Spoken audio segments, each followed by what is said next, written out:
Sharp inverter air conditioner का ये indoor PCB है।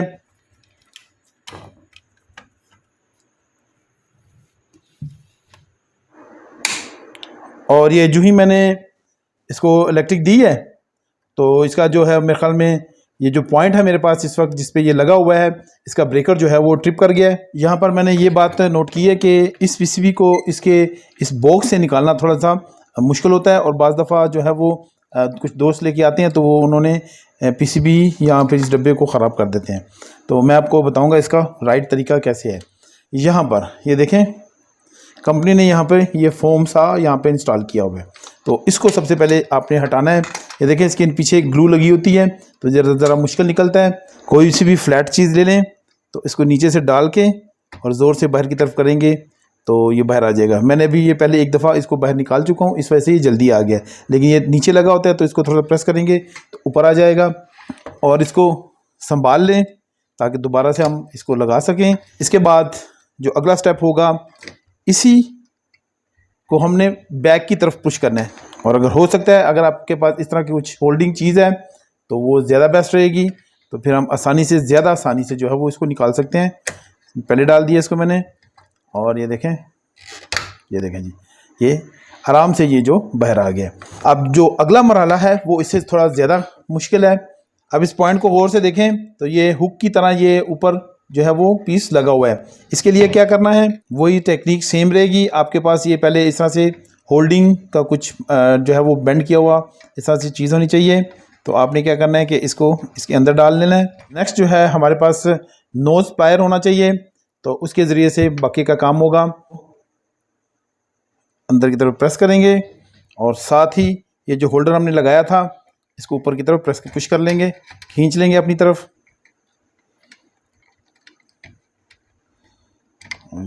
और ये देखें जी बाहर आ गया। थोड़ा सा प्रॉब्लम होगी लेकिन क्या है कि निकल आएगा बाहर। साथ में वीडियो भी बना रहा हूँ तो थोड़ा सा मुझे इसलिए मुश्किल हो रहा है, वरना मैं अगर क्या वीडियो ना बनाता होता तो ये आसानी से बाहर आ जाता है।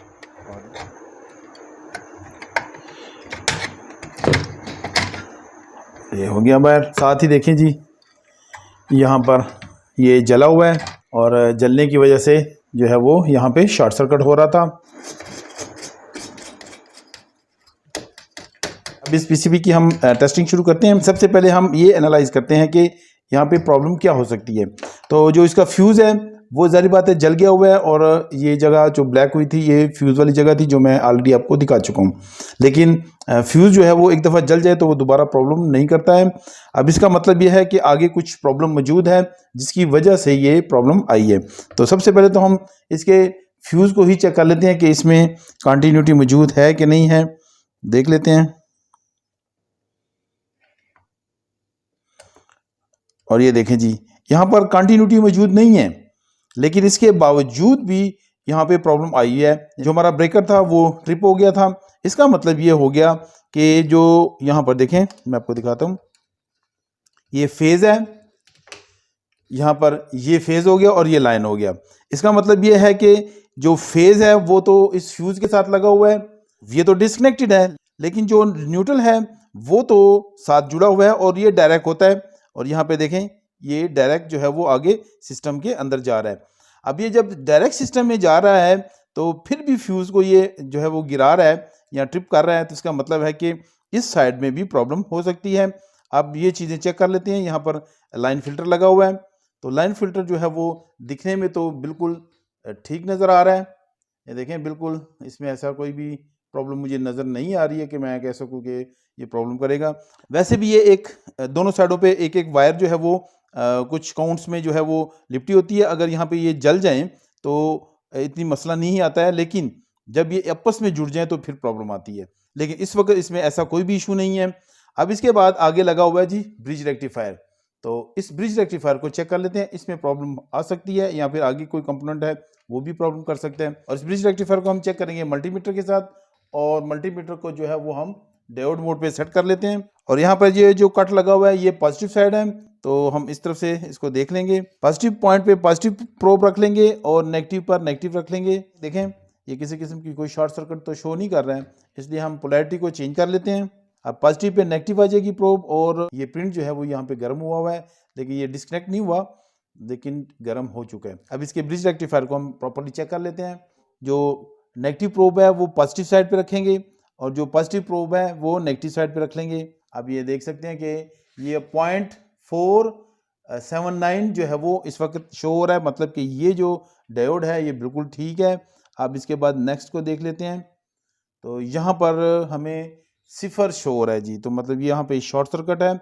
और नेक्स्ट को भी चेक कर लेते हैं, और ये है जी 0.479 वोल्टेज ड्रॉप शो कर रहा है। मतलब यहाँ पे कि एक या दो डायोड जो हैं यहाँ पे शॉर्ट सर्किट हो चुकी हैं, और इसका मतलब है कि ये ब्रिज रेक्टिफायर जो है वो आउट ऑफ ऑर्डर हो चुका है। और ब्रिज रेक्टिफायर को यहाँ पे हम डिसोल्डर करेंगे।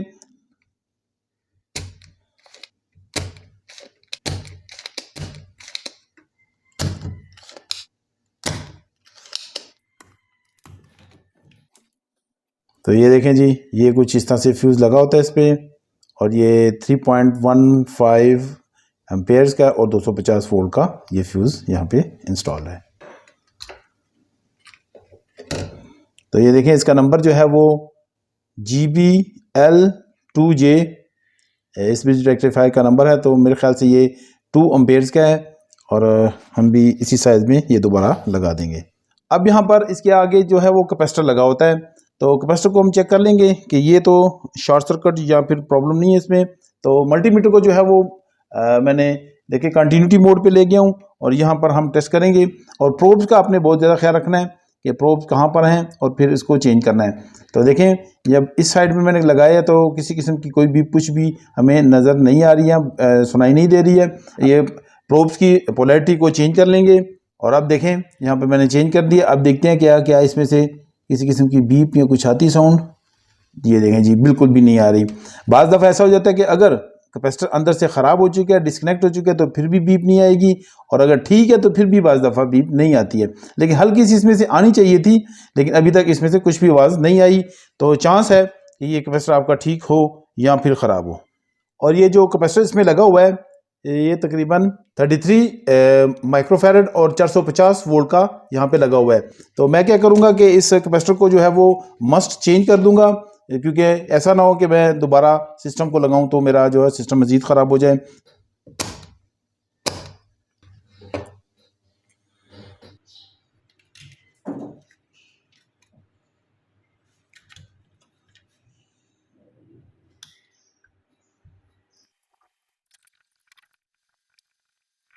अब इस पीसीबी को हम टेस्ट कर लेंगे, और इसको मैं इलेक्ट्रिक दे देता हूँ, इसको ऑन कर लेते हैं।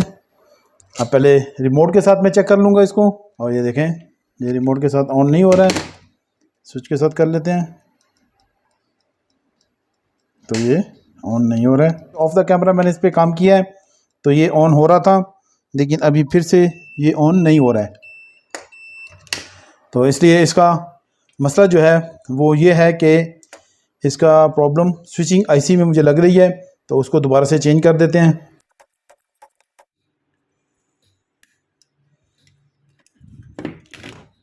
इसमें देखें ये वाला आईसी जो है वो लगा हुआ है, इसकी जगह हम दूसरा नया आईसी लगा देंगे। अब मेरे पास जो है वो सेम आईसी मौजूद नहीं है, तो इसकी रिप्लेसमेंट में लगा दूंगा।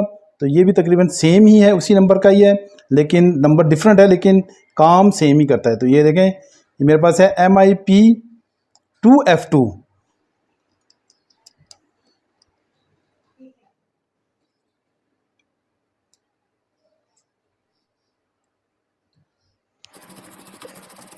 अब इसकी पोजीशन देखते हैं कि कैसी है।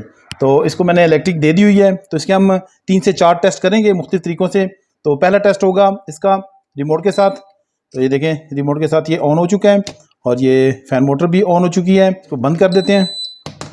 फिर दूसरा टेस्ट, इसका जो स्विच है इमरजेंसी स्विच, यहाँ से ऑन ऑफ करेंगे, देखते हैं कि ये ऑन होता है। बिल्कुल हो गया जी, 24 डिग्री पे जो है वो ऑन हुआ है, और ये देखें ये भी चल गई है। अब यहाँ पर जो तीसरा टेस्ट होगा वो ये होगा कि हम बिजली को डायरेक्टली जो है वो बंद कर देंगे स्विच से। ये मैंने बंद किया है डायरेक्टली, और अब हमने चेक करना है कि क्या ये ऑटो ऑन होता है कि नहीं होता है, क्योंकि अक्सर बिजली चली जाए कि उसके बाद अगर ऑटो ऑन ना हो तो फिर भी जो है वो लोग कंप्लेन करते हैं। तो इसका भी ये टेस्ट हम कर लेते हैं। अब दोबारा इसको मैं इलेक्ट्रिक दे देता हूँ, देखते हैं कि ये ऑन होता है कि नहीं होता। बिल्कुल जी, ये डायरेक्ट जो है वो ऑन हो चुका है। और इसका मतलब है कि हमारे तमाम टेस्ट जो हैं वो बिल्कुल परफेक्ट हैं, अच्छे से काम कर रहा है और इसकी फ़ैन मोटर भी चल गई है। बाकी अभी ये एरर देगा क्योंकि ये आउटडोर के साथ कनेक्टेड नहीं है, तो एरर देगा, तो इसलिए हमारा सिस्टम जो है वो बिल्कुल परफेक्टली ठीक हो चुका है।